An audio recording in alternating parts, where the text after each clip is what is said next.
మీ మోకాల నొప్పులకు ఎటువంటి సర్జరీ లేకుండా ఎపియాన్ పెయిన్ క్లినిక్ అందిస్తున్న అత్యాధునిక చికిత్స.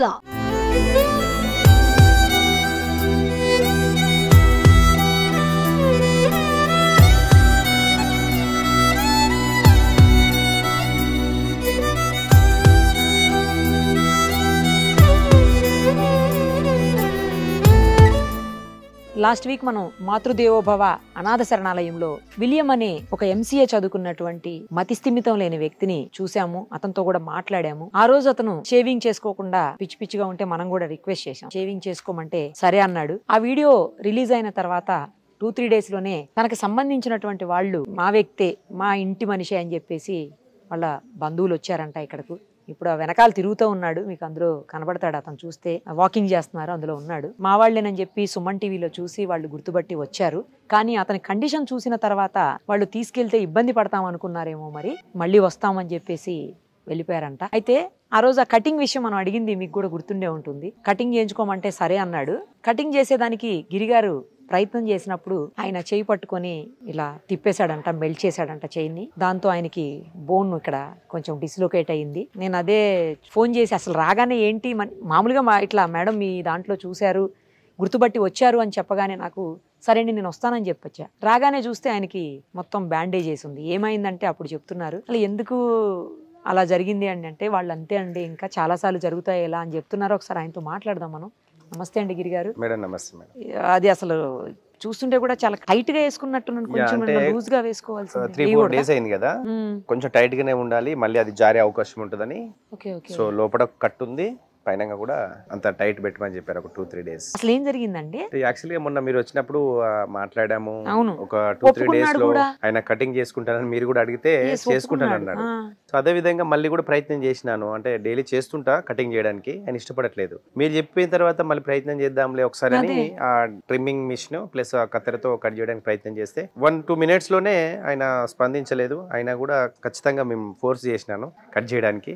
సో నా హెయిర్ కట్ చేస్తావా, కావాలంటే గడ్డం తీసుకోండి, హెయిర్ ఇవ్వని అన్నాడు. అంటే సరేలే అని చెప్పేసి అయినా కూడా కట్ చేద్దాం ప్రయత్నం చేసేసరికి నా చేయిని ఇట్లా ఒడిదిప్పేసాడు. ఇట్లా మెల్లి తిప్పేసరికి కొంచెం ఇందులో ఉన్నటువంటి ఏదైతే బాల్ ఉంటుందో కొంచెం కిందికి జారింది. సో అప్పటికే మన అబ్బాయి ఊరికొచ్చేసి స్టాప్ ఎవరైతే ఉన్నారో ఊరికొచ్చి ఆపేసరికి కొంచెం కంట్రోల్ అయింది. లేదంటే అది మొత్తం మలిచేసేసరికి కొంచెం ఇంకా ఇరిగే అవకాశం ఉండే. కానీ దేవుని దయ వల్ల కొంచెం జల్దీగానే డాక్టర్ దగ్గరికి వెళ్ళి కట్ వేయించుకున్నాను. పర్వాలేదు మేడం ఇప్పుడైతే. మీరు జనరల్ గా ఈ కట్ చేసేటప్పుడు వీడియోస్ తీస్తుంటారు, ఎక్కువ మంది ఉంటారు కదా, అంటే ఎవరు ఎక్స్పెక్ట్ చేయలేదేమో. అందరూ నార్మల్ గా మేము పట్టుకుంటాం చేస్తుంటాం. యాక్చువల్గా ఆ రోజు మా టీం ఎక్కువ లేరు. అంటే ఈయన ఏం చేస్తున్నా అలవాటు పరచాలి, సడన్ గా తీసుకెళ్తే ఒప్పుకోవట్లేదు కదా. రోజుకి ఒక్కసారన్నా తీసుకెళ్లి అక్కడ కట్ చేస్తానని నేను చెప్తుంటే అదే ప్రయత్నంలో యాక్చువల్ గా మేము కెమెరాస్ కూడా పెట్టలేదు, సెల్లులో తీసుకుంటూ ఒకవేళ యాక్సెప్ట్ చేస్తే చెప్పలేం కదా అని చెప్పేసి మేము ఆ వీడియో పంపిస్తాను. అది తీసే ప్రయత్నంలోనే ఆయన సడన్ గా తిప్పేసిండు. ఆ రోజు ఎక్కువ అంటే ఫోర్స్ మన టీం లేరు, ఒక అబ్బాయి ఉండే వచ్చి ఆపేసరికి ఆపేసిండు. లేదంటే ఇంకా మొత్తం టైట్ గా తిప్పింటే మాత్రం నా చెయ్యి ఇరిగిపోయేది. సో ఇదే కాదు ఇంకా చాలా జరిగినాయి మేడం. గత 15-20 సంవత్సరాల నుంచి కూడా నేను వీళ్ళతో పోరాటం చేస్తున్నా. సో ఇలాంటిది ఇది నాకేం కొత్త కాదు. ఇట్లా ఒక 20-30 సార్లు కూడా దాడి జరిగింది. ఇప్పటి వరకు నా ఒంటి పైన కూడా దాదాపు ఒక 20-30 కుట్లు కూడా వాళ్ళు కొరికినప్పుడు లేదా దేంతోనైనా కొట్టినప్పుడు ఇక్కడ ప్లేస్ వెనకాల తలపైన 12 కుట్లు పడి ఉంటాయి. సడన్ గా రియాక్ట్ అవుతుంటారు. కానీ మన ఫ్యామిలీ కదా మేడం, మంది గారు కదా, మన ఫ్యామిలీ కొట్టినా తిట్టినా పడి ఉండాలి. వాళ్ళని నేను వద్దనుకుని వదిలేస్తే మళ్ళీ వాళ్ళ జీవితాలు ఆగమైపోతాయి. మళ్ళీ మళ్ళీ రోడ్డు మీదనే. అంటే నేను చేసింది ఇష్టంగా చేస్తున్నా, ఎంత కష్టమైనా సరే, ఇంకా ముందు ఎన్ని ఇబ్బందులైనా సరే వాళ్ళని వదలదలుచుకోలే. నా ప్రాణం పోయేంత వరకు, ప్రాణం అయితే పోకుండా చూసుకుంటా. ఈ దెబ్బలు అనేది చిన్న చిన్న తగులుతుంటాయి. చాలా సార్లు అట్లా జరుగుతుంటాయి. అయితే చాలా మంది చేస్తారా? చాలా మంది ఫస్ట్ మనం తీసుకొచ్చేటప్పుడే చాలా ఇబ్బందులు. అప్పుడు మీరు అందుకనే ఈ మధ్యన ఎక్కువ టీం పెడుతున్నారు కదా. అదే అర్థం. 4-5 లాస్ట్ టైం 2-3 తెచ్చినప్పుడు కూడా ఎక్కువ టీం ఉంది. 4-5 పెట్టాము. అంటే మన సెక్యూరిటీ మనం చూసుకొని తనకు తాను ఏం చేసుకోకుండా చూసుకుంటున్నాం. కానీ మనకేమైనా జరిగినా పర్లేదు, కానీ తనకు తాను ఏమైనా చేసుకోకుండా మనం ఫుల్ సెక్యూరిటీ. అలా కూడా జరుగుతుంది కదా, వాళ్ళకి లేదు కదా. బళ్ళకి ఎదురుగా మనం పట్టుకున్నప్పుడు సడన్ గా బండ్లు స్పీడ్ లో వస్తుంటాయి రోడ్ల పైన. వీళ్ళని పట్టుకోగానే పరిగెట్టేసి బస్సులో గుద్దుకోవడము, ఆటోలో గుద్దుకోవడము డేంజరస్. అట్లని మేము ఎన్ని కష్టాలు వచ్చినా సరే ఆ వ్యక్తిని పట్టుకోవాలంటే పగడబందిగా ఒక 1 hour మా ప్లానింగ్ ఉంటుంది. ఆయన అటూరుకోవచ్చు ఇటూరుకోవచ్చు, మా టీంని అలర్ట్ చేసి ఎక్కడ పారిపోకుండా ఇమ్మీడియట్లీ ఆయన మనం గేర్ చేసుకుని పట్టేసుకోవాలని సిద్ధాంతంతో పగడబందిగా పారిపోకుండా పట్టుకుంటుంటా. ఎలా అండి వచ్చారా? ఇప్పుడు మన వీడియో చూసిన తర్వాత వచ్చారు అని అన్నారు మీరు నిన్న ఫోన్ లో. వచ్చారా? అంటే వాళ్ళు ఫోన్ చేశారు మేడం, మన సుమన్ టీవీలో చూశారు. సో చూసిన తర్వాత అబ్బాయి ఎంసీఏ చేశాడు, అది నిజమే. అతని పేరు విలియం అని చెప్పాడు ఫస్ట్. అవును, విలియం చెప్పాడు. అసలు పేరు విలియం కాదు. ఏంటి మరి? అసలు పేరు గోపి అని చెప్పాడు. సో ఇతను కూడా అడిగాను నేను, అసలు పేరు అడిగేసరికి గోపి నీకెట్లా తెలుసు అని అన్నాడు. ఆయన మనకు సీక్రెట్ గా మరి దాచిపెట్టాడా తెలియదు. సో ఎవరైతే వీళ్ళ మదర్ ఉన్నారో ఆమె ఎంబీబీఎస్ డాక్టర్, జడ్చర్లలో గవర్నమెంట్ ఎంప్లాయీ. వాళ్ళ మదర్ కొన్ని డిస్ట్రిక్ట్ లెవెల్లో గవర్నమెంట్ ఎంప్లాయీ, ఎంబీబీఎస్ డాక్టర్ మారుతూ ఉంటారు అన్నట్టు. ఒకసారి మేడ్చల్, ఒకసారి నల్గొండ, ఒకసారి నిజామాబాద్, అలా ఎంబీబీఎస్లు కదా. ఆ రకంగా ఈయన కూడా వాళ్ళ మమ్మీతో పాటు షిఫ్ట్ అయిపోయేవాడు. ఎక్కడ డ్యూటీ చేసినా 4 సంవత్సరాలు 3 సంవత్సరాలు అలా జాబ్ చేసేవాళ్ళంట. సో ఇతను వీళ్ళ సిస్టర్ ఇద్దరు మానసికంగానే ఇంట్లోనే ఉండేవాళ్ళు. వీళ్ళ మదర్ ప్రాబ్లమ్స్ ఏమని అన్నారు. సో ఆ రకంగా ఉండి వీళ్ళు ఎంసీఏ చేసిన తర్వాత కొద్ది రోజులకి ఈయన యుఎస్ కి వెళ్ళాడంట. సౌదీ వెళ్ళాడు, దుబాయ్ వెళ్ళాడు, అబుదాబి వెళ్ళాడు. పోయి వచ్చేసరికి వీళ్ళ మదర్ ఇంట్లో లేదు. ఈయనకు తెలియదు వీళ్ళ మదర్ చనిపోయినాడు. అదేంటి, ఎందుకు చెప్పలేదు మరి? అంటే ఈయన కొంచెం డిస్టర్బ్ అయిపోయాడు. అక్కడి నుంచి డిస్టర్బ్ లో ఉన్నాడంట. అబుదాబిలో కూడా అక్కడ ఉన్న కంపెనీ వాళ్ళు మరి ఏం చేసిరో తెలియదు, పాస్పోర్ట్ ఇచ్చేసి ఫ్లైట్ లో ఎక్కిచ్చేసి ఇండియాకి పంపించేసి అని వాళ్ళ ఫ్యామిలీస్ వాళ్ళు అంటున్నారు కొంతమంది ఫోన్ చేసి. సో అలా ఇలా జరుగుతుందండి. వచ్చినప్పుడు మరి రిసీవ్ చేసుకోవచ్చు కదా అంటే ఎవరున్నారు రిసీవ్ చేసుకోవడానికి? తల్లి చనిపోయింది, తండ్రి లేడంట అప్పటి నుంచి. తల్లి చనిపోయింది, అక్క ఈ మధ్యన చనిపోయింది. ఇప్పుడు సిస్టర్ కూడా లేరు. ఆమె మెంటల్ గా ఉండి ఆమె కూడా పెళ్లి అయిపోయింది, పిల్లలు, కానీ ఆమె కూడా చనిపోయింది. తర్వాత ఇలా సిస్టర్ పిల్లలు ఉన్నారు అని తెలుస్తుంది. మరి ఎక్కడున్నారు ఏంటి అనేది ఇంతవరకు నాకు సమాచారం లేదు. ఎవరైతే వీళ్ళ మదర్ ఉన్నారో ఆ మదర్ దగ్గర హాస్పిటల్లో చేసేటప్పుడు ఇద్దరు ఉంటారు కదా, వారితో పాటు అసిస్టెంట్స్, వాళ్ళు చూసి చెప్పేవాడు నాకు. సో వీళ్ళ మదర్ అండి ఎంబీబీఎస్ డాక్టర్ అండి, మా దగ్గరికి ఫోన్ చేసి గుర్తుపట్టి ఫోన్ చేసిన వాళ్ళే అసిస్టెంట్ వాళ్ళు. సో చూసి మా హాస్పిటల్లో పనిచేసేటప్పుడు నేను ఆ మేడం దగ్గర పనిచేసేదండి. ఈయన వచ్చేది. ఆ ఫోటోలు కూడా మనకు పంపించారు. ఆ ఫోటోలు అసలు ఎంత చక్కగా ఉన్నాడంటే మేడం, అసలు నేను షాక్ అయిపోయినా. నేను ప్రతి ఒక్కటి 20 ఏళ్ళ వాళ్ళని కూడా తప్పిపోయిన వాళ్ళని ఐడెంటిఫై చేసి గుర్తుపట్టేది. ఆ ఫోటో ఈ ఫోటో చూస్తే అసలు ఎలాంటి పోలికలు లేవు. కానీ అతనే అసలు చూస్తే షాక్ అయిపోయాను. ఇంత స్మార్ట్గా ఉన్నాడు, ఇంత బాగున్నాడు. ఇతని కూడా చూపించాను నేను, ఈ ఫొటోస్ నీవేనా? అలా స్టాఫ్తో పాటు వీళ్ళ అమ్మ దగ్గర పనిచేసిన స్టాఫ్ ఉంటారు కదా అసిస్టెంట్స్, వాళ్ళతో పాటు కూడా దిగిండు అయినా. వాళ్ళ మదర్ ఫొటోస్ తెప్పించి చూపించవలసింది అడిగాను, కాకపోతే వాళ్ళు పంపించట్లేదు. ఎవరైతే అసిస్టెంట్స్ ఉన్నారో వాళ్ళతో పాటు దిగాడు, అవి పంపించారు నాకు. ప్లస్ ఈయన ఫొటోస్ పంపించారు. అప్పుడు మరి ఇక్కడ టెంపుల్కి వెళ్ళినట్టు గుండె చేయించుకున్నాడు, చాలా స్మార్ట్గా ఉన్నాడు. కానీ పరిస్థితుల ప్రభావం ఎందుకు మరి దేవుడు అలా శిక్షిస్తాడో తెలియదు. అది ముందు చూడాలి. వాళ్ళ ఫ్యామిలీ వాళ్ళు ఎవరైనా వస్తే మనం వాళ్ళ ఫ్యామిలీకి ఇన్వైట్ చేద్దామని ఆలోచన. మొత్తాన్ని గుర్తుపట్టారు కాబట్టి ఇక్కడ ఉన్నాడని అయితే తెలిసిందిగా, వాళ్ళ ఫ్యామిలీ వాళ్ళకి కూడా తెలిసే ఉండాలి. అయితే ఇక తెలిసి ఉంటుంది, మరి రావట్లేదని నాకు సమాచారం ఉంది. వాళ్ళ ఇప్పుడు ఎట్లా సిస్టర్ చనిపోయింది, సిస్టర్కి పిల్లలు ఉన్నారు, వాళ్ళు యాక్సెప్ట్ చేయట్లేదు. మళ్ళీ ఇంటికి వస్తే ఇబ్బంది అవుతుందని అనుకుంటున్నారా ఏంటో తెలియదు.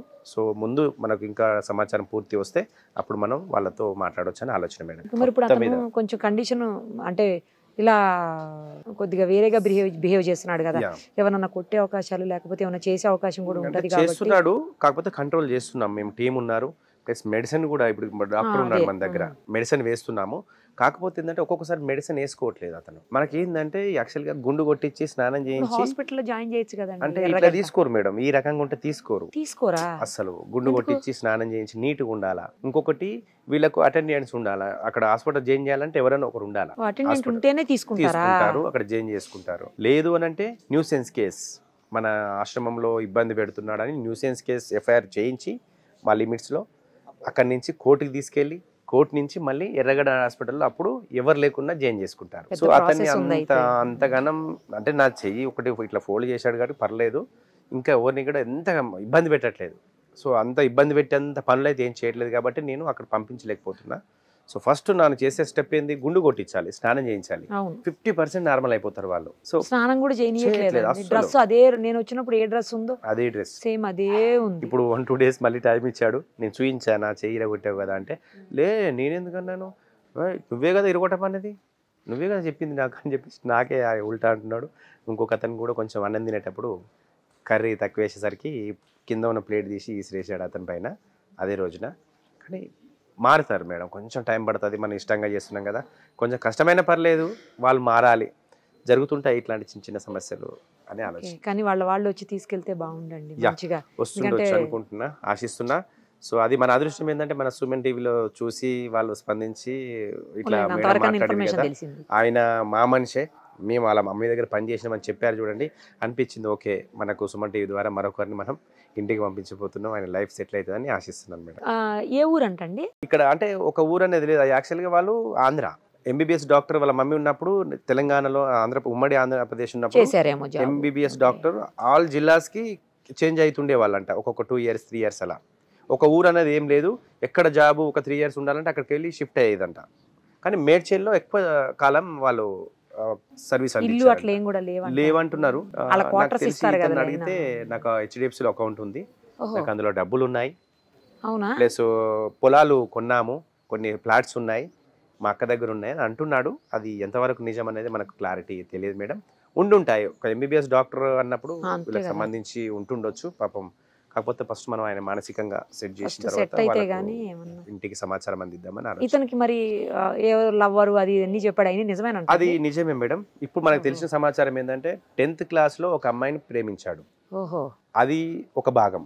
తర్వాత ఇతను మ్యారేజ్ చేశారు, అవునా? మ్యారేజ్ అయింది. ఓకే, మ్యారేజ్ అయిన తర్వాత ఈయన మానసిక స్థితి బాగులేదని అలా భార్య వదిలిపెట్టేసి విడాకులు తీసుకొని డైవర్స్ తీసుకొని వెళ్ళిపోయింది, వాళ్ళు చెప్పిన సమాచారం. భార్య కూడా ఎందుకంటే మానసిక స్థితి బాగాలేదు, సడన్ గా కోపం వచ్చేసి కొట్టడము గిన్నెలు ఎత్తేయడం చేసేదంట. సో ఎందుకంటే చాలా షార్ట్ టెంపర్, ఆయన సడన్ గా వచ్చేస్తుందంట. అట్లా అయ్యేసరికి అలా భార్య కూడా వదిలిపెట్టి డైవర్స్ ఇచ్చి చాలా కాలం అయిందంట. ఇది జరిగి కూడా 15-20 సంవత్సరాలు అవుతుంది. మనకి మినిమం 50 years ఉంటాయి అంటున్నారు వాళ్ళు. అవునా? 50 వరకు ఉంటాడు, ఏజ్డ్ పర్సన్, అంత మరీ 30-40 ఏమి ఉండరు అని చెప్తున్నారు. సో వాళ్ళ భార్య కూడా ఇప్పుడు ఆమంతలో ఆమె ఇంకో మ్యారేజ్ చేసుకుని ఉండొచ్చు, చాలా కాలం అయింది కదా అని అంటున్నారు. ఏదేమైనా ఆయన నా ఇంటికి పంపించాలని. కానీ అది మ్యారేజ్ అయిందని మనకు చెప్పలేదు కదా, చెప్పలా, అసలు చెప్పలా, తెలియదేమో. ఈ మధ్యన అంటే అడిగాను, లేదు అయింది అంటాడు, ఒకసారి కాలేదంటాడు. 2001లో 10th లో అతను 10th చదువుతున్నాడు అంటే అప్పుడు అమ్మాయి ఎఫ్ఐఆర్ ఉంది, అమ్మాయి పెళ్లి చేసుకుని వెళ్ళిపోయింది. అక్కడ ఆలోచిస్తున్నాడా మరి భార్య వెళ్ళిపోవడం వల్ల అయిందా, ఇంకేదైనా సమస్య జరిగిందా?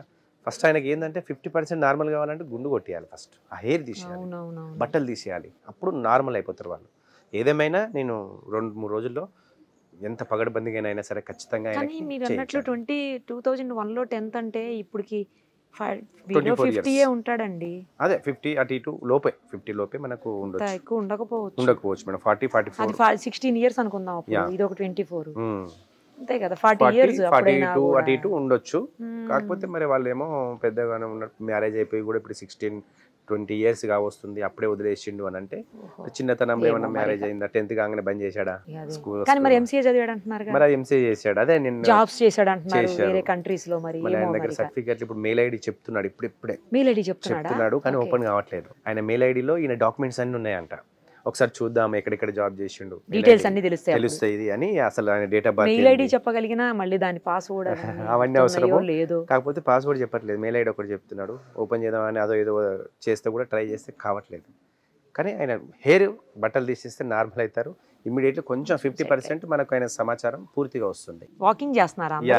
ఎందుకంటే ఇక కూర్చొని ఉంటే వాళ్ళకి కొంచెం బద్ధకం ఏర్పడుతుంది, కాళ్ళు చేతులు వాయడము, ప్లస్ కూర్చొని ఉంటే వాళ్ళకి ఇంకా అసలు కొంచెం హెల్త్ ప్రాబ్లమ్స్ కూడా వస్తుంటాయి. అవును, కొంచెం ఇట్లా నడిస్తేనే బెటర్ లేండి, వాకింగ్ చేస్తేనే బెటర్. టైంలో వాకింగ్ చేయిస్తుంటాను మేడం. రైట్ అండి, జాగ్రత్త. Thank you madam. సుమన్ టీవీలో మీ పర్సనల్ అండ్ బిజినెస్ ప్రమోషన్స్ కోసం కింది నెంబర్కి కాంటాక్ట్ చేయండి.